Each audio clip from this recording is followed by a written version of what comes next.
नमस्कार दोस्तों। तो आज की इस वीडियो में बात करने वाले 11 अगस्त 2025 के मोस्ट इम्पोर्टेंट करंट अफेयर्स के बारे में। अगर आप एसएससी की तैयारी कर रहे होंगे या फिर रेलवे की तैयारी कर रहे होंगे या फिर किसी भी प्रकार के स्टेट्स एग्जाम की तैयारी कर रहे होंगे तो ये करंट अफेयर्स आपके लिए बेहद ही इंपॉर्टेंट रहने वाले हैं। तो चलिए वीडियो को शुरू करते हैं। पहला क्वेश्चन में पूछा गया है कि राष्ट्रीय पुत्र एवं पुत्री दिवस कब मनाया जाता है। तो राष्ट्रीय पुत्र एवं पुत्री दिवस को कौन से दिन में मनाया जाता है, किस तारीख को मनाया जाता है। तो इसका जवाब हो जाएगा 11 अगस्त को राष्ट्रीय पुत्र दिवस एवं पुत्री दिवस के रूप में मनाया जाता है। ऑप्शन बी बिल्कुल सही जवाब हो जाएगा। तो देखते हैं कि राष्ट्रीय पुत्र एवं पुत्री दिवस, जो कि यह दिन माता पिता को अपने बेटे और बेटियों के समय बिताने और उनके प्रति प्यार और गर्व को व्यक्त करने का अवसर होता है। तो जो राष्ट्रीय पुत्र एवं पुत्री दिवस को मनाने का उद्देश्य यह है कि जो उनके माता पिता होते हैं और उनके पुत्र होते हैं, पुत्री होते हैं, उनके बीच में जो आपस में प्रेम होता है, प्यार होता है, उनको दर्शाया जाता है। और जो बेटे बेटियां होती हैं अपने माता पिता के साथ समय व्यक्त करती हैं, उनको भी दर्शाया जाता है। इसके अलावा आपको बता दूं कि खुदीराम बोस बलिदान दिवस, जो कि 11 अगस्त को मनाया जाता है। और आपकी जानकारी के लिए बता दें कि 11 अगस्त 1908 ईस्वी को जो खुदीराम बोस थे उनको फांसी दे दी गई थी, जिसके कारण खुदीराम बोस बलिदान दिवस मनाया जाता है। क्योंकि जो खुदीराम बोस थे वह एक क्रांतिकारी थे और देश को आज़ाद कराने के लिए महत्वपूर्ण भूमिका निभाते हैं। तो देखते हैं कि उत्तर प्रदेश ने हाल ही में किस देश में अध्ययन के लिए अटल सेवनिंग छात्रवृत्ति को शुरू किया है। तो आपको बता दूं कि उत्तर प्रदेश के जो कि मुख्यमंत्री कौन है, तो उत्तर प्रदेश के मुख्यमंत्री योगी आदित्यनाथ है। तो इन्हीं के द्वारा अटल सेवनिंग छात्रवृत्ति की योजना की एक शुरुआत की गई है। तो किस देश में अध्ययन के लिए इसकी शुरुआत किया गया है, तो आपको बताना है। तो इसका जवाब हो जाएगा ब्रिटेन देश के लिए। ऑप्शन ए ब्रिटेन देश के लिए। तो देखते हैं कि उत्तर प्रदेश के मुख्यमंत्री जो कि योगी आदित्यनाथ जी थे, उनकी अध्यक्षता में एक कैबिनेट बैठक हुई थी और उसमें अटल सेवनिंग छात्रवृत्ति योजना की शुरुआत की गई थी। और इस योजना में क्या है, तो इस योजना के तहत जो मेधावी छात्र होंगे, जो पढ़ने लिखने में तेज होंगे, टैलेंट होंगे, उनके अंदर कौशल होगा, तो ऐसे छात्रों को यूनाइटेड किंगडम यानी कि ब्रिटेन में उच्च शिक्षा प्राप्त करने का अवसर दिया जाएगा। और आपको बता दूं कि इस योजना के तहत 5 छात्र या फिर छात्राओं का चयन किया जाएगा जो कि पढ़ने में तेज होंगे, तेज तर्रार होंगे, और उन्हें पढ़ने के लिए विदेश में भेजा जाएगा, यानी कि यूनाइटेड किंगडम यानी कि ब्रिटेन में भेजा जाएगा। इस योजना के तहत 1 साल के लिए मास्टर डिग्री का कोर्स करवाया जाएगा। मास्टर डिग्री का कोर्स करवाया जाएगा। और आपको बता दूं कि इसमें 23 लाख रुपए का सहयोग प्रदान किया जा रहा है, यानी कि छात्रवृत्ति प्रदान किया जा रहा है। अगले क्वेश्चन में देखते हैं कि बोगोटा पुस्तक मेले के 38वें संस्करण का आयोजन कहाँ किया जाएगा, जिसमें भारत को मुख्य अतिथि के रूप में चुना गया है। तो बोगोटा पुस्तक जो मेला होने वाला है, जिसका 38वें संस्करण होने वाला है, उसका आयोजन किस देश में किया गया है या फिर किस स्थान में किया गया है, जहाँ पर भारत को मुख्य अतिथि के रूप में बुलाया गया है। तो इसका जवाब हो जाएगा ऑप्शन डी कोलंबिया में किया गया है। कोलंबिया में किया गया है। तो देखते हैं कि जो 38वें बोगोटा अंतर्राष्ट्रीय पुस्तक मेले का आयोजन किया गया है वह कोलंबिया में किया गया है।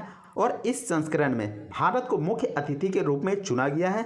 और यह मेला कब होगा, तो 2026 में आयोजित होगा। अगले क्वेश्चन में देखते हैं कि निम्न में से किस देश में 25वें SCO शिखर सम्मेलन का आयोजन किया गया है। तो 25वां SCO शिखर सम्मेलन का आयोजन किस देश में किया गया है, तो आपको बताना है। तो इसका जवाब हो जाएगा चीन देश में किया गया है। ऑप्शन सी चीन देश में किया गया है। और आपको बता दूं कि SCO में बहुत सारे देश शामिल हैं। तो देखते हैं कि प्रधानमंत्री नरेंद्र मोदी जी 31 अगस्त से 1 सितंबर तक चीन के जो तियानजिन शहर हैं वहां पर संघाई सहयोग संगठन यानी कि SCO शिखर सम्मेलन होने वाला है, वहां पर जाने वाले हैं। तो इस सम्मेलन में भारत के प्रधानमंत्री मौजूद रहेंगे। और SCO शिखर सम्मेलन कहां पर होने वाला है, तो आपको याद रखना है कि चीन के तियानजिन शहर में होने वाला है।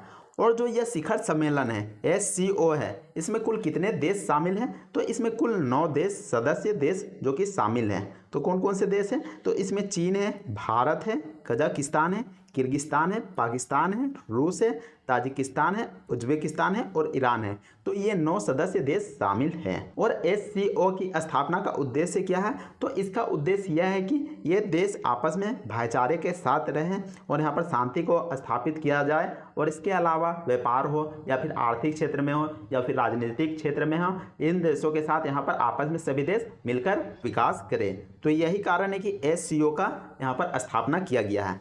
नेक्स्ट क्वेश्चन में देखते हैं कि निम्न में से किस दिन भारत छोड़ो आंदोलन दिवस की 83वीं वर्षगांठ मनाया गया था? तो किस दिन को भारत छोड़ो आंदोलन दिवस का जो 83वीं वर्षगांठ मनाया गया था? तो आपको याद रखना है कि भारत छोड़ो आंदोलन दिवस कब मनाया जाता है। तो यह कब मनाया जाता है? तो यह 8 अगस्त को मनाया जाता है। तो इसका जवाब, सही जवाब क्या हो जाएगा? तो 8 अगस्त बिल्कुल सही जवाब हो जाएगा। तो देखते हैं कि भारत छोड़ो आंदोलन दिवस जिसका 83वीं वर्षगांठ था उसको 8 अगस्त 2025 को मनाया गया है। तो आपको ध्यान में रखना है कि 8 अगस्त 2025 को भारत छोड़ो आंदोलन दिवस मनाया जाता है। इसके अलावा भारत छोड़ो आंदोलन जिसे अगस्त क्रांति के नाम से भी जाना जाता है, तो इस आंदोलन को अगस्त क्रांति के नाम से भी जाना जाता है क्योंकि जो भारत छोड़ो आंदोलन हुआ था इसकी शुरुआत कब हुई थी? तो इसकी शुरुआत हुई थी 8 अगस्त 1942 ईस्वी में। और इसका नेतृत्व कौन कर रहा था? तो इसका नेतृत्व महात्मा गांधी कर रहे थे। महात्मा गांधी के द्वारा भारत छोड़ो आंदोलन का नेतृत्व किया गया था। और इस आंदोलन का उद्देश्य क्या था? तो ब्रिटिश शासन को समाप्त करना था, ब्रिटिश को भारत देश से खदेड़ना था। अगले क्वेश्चन में देखते हैं कि निम्न में से किस राज्य में स्मिथोफिस लेप्टोफेसिआटस नामक सांप की एक नई प्रजाति खोजी गई है? तो यहाँ पर देखते हैं कि सांप का एक नई प्रजाति का नाम दिया गया है। और इस सांप का नाम क्या है? तो इस सांप का प्रजाति का नाम है स्मिथोफिस लेप्टोफेसिआटस। तो यह सांप किस राज्य में पाया गया है? तो इसका जवाब हो जाएगा मिजोरम राज्य में पाया गया है, ऑप्शन डी।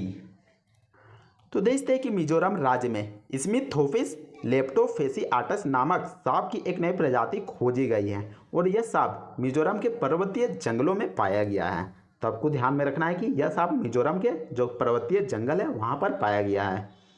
अगले क्वेश्चन में देखते हैं कि भारत की अनु रानी ने अंतर्राष्ट्रीय विस्लाव मनियाक मेमोरियल में महिलाओं की भाला फेंक स्पर्धा में स्वर्ण पदक जीता है, लेकिन यह प्रतियोगिता किस देश में आयोजित की गई थी? आखिर जो भाला फेंक स्पर्धा हुआ था वह किस देश में आयोजित की गई थी जिसमें कि भारत की अनु रानी ने स्वर्ण पदक जीता है? तो किस देश में इस खेल का आयोजन किया गया था? तो इसका जवाब हो जाएगा पोलैंड देश में आयोजन किया गया था, ऑप्शन बी।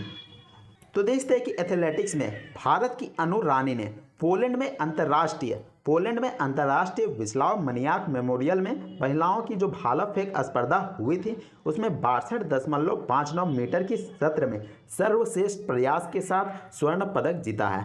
तो भारत की अनु रानी ने 62.59 मीटर की दूरी पर भाला को फेंका था और अंतर्राष्ट्रीय विस्लाव मनियाक मेमोरियल में महिलाओं की भाला फेंक स्पर्धा में स्वर्ण पदक को जीता है। तो आपको ध्यान में रखना है, इसको याद रखना है। अगले क्वेश्चन में देखते हैं कि कबक यानों ने हाल ही में अफ्रीका की सबसे बड़ी ऊंची चोटी जो कि किलिमंजारो पर सफलतापूर्वक चढ़ाई की है वह किस राज्य के पर्वतारोही है? तो वह किस राज्य के पर्वतारोही हैं? तो इसका जवाब हो जाएगा अरुणाचल प्रदेश के हैं। अरुणाचल प्रदेश से बिलोंग रखते हैं जो कि कबक यानो हैं। तो तस्वीर में देखते हैं कि यही महिला ने अफ्रीका की सबसे ऊंची चोटी जो कि किलिमंजारो है वहां पर चढ़ी थी और अरुणाचल प्रदेश का नाम रोशन किया है, हमारे देश का नाम रोशन किया है। तो देखते हैं कि अरुणाचल प्रदेश की पर्वतारोही कबक यानो ने अफ्रीका की सबसे ऊंची चोटी जो कि किलिमंजारो है वहां पर चढ़कर राज्य और हमारे देश का नाम रोशन किया है। अगले क्वेश्चन में देखते हैं कि निम्न में से किसने भारत की सांस्कृतिक विरासत, प्राकृतिक सौंदर्य और विविध पर्यटन स्थलों को विश्व पटल पर डिजिटल रूप से प्रस्तुत करने के लिए incredible India digital platform IIDV launch किया है? आपको बताना है कि किस मंत्रालय के द्वारा जो कि सांस्कृतिक विरासत है भारत की और प्राकृतिक सौंदर्य है और विविध पर्यटन स्थलों को पूरे विश्व पर विख्यात करने के लिए एक पोर्टल यहाँ पर लॉन्च किया गया है और उसका नाम यहाँ पर है इनक्रेडिबल इंडिया डिजिटल प्लेटफॉर्म। आखिर किस मंत्रालय के द्वारा लॉन्च किया गया है? तो इसका जवाब हो जाएगा पर्यटन मंत्रालय के द्वारा लॉन्च किया गया है ताकि पर्यटन को बढ़ावा दिया जा सके, ऑप्शन डी पर्यटन मंत्रालय के द्वारा लॉन्च किया गया है। तो देखते हैं कि भारत की सांस्कृतिक विरासत, प्राकृतिक सौंदर्य और विविध पर्यटन स्थलों को विश्व पटल पर डिजिटल रूप से प्रस्तुत करने के लिए incredible India digital platform IIDB पर्यटन मंत्रालय द्वारा लॉन्च किया गया है। तो यहाँ पर देखते हैं कि रिवीजन के उद्देश्य से इन सवालों को लाया गया है, तो रिवीजन के लिए आप इन सवालों को पढ़ सकते हैं। तो यहाँ पर क्वेश्चन में पूछा गया है कि राष्ट्रीय हथकरघा दिवस कब मनाया जाता है।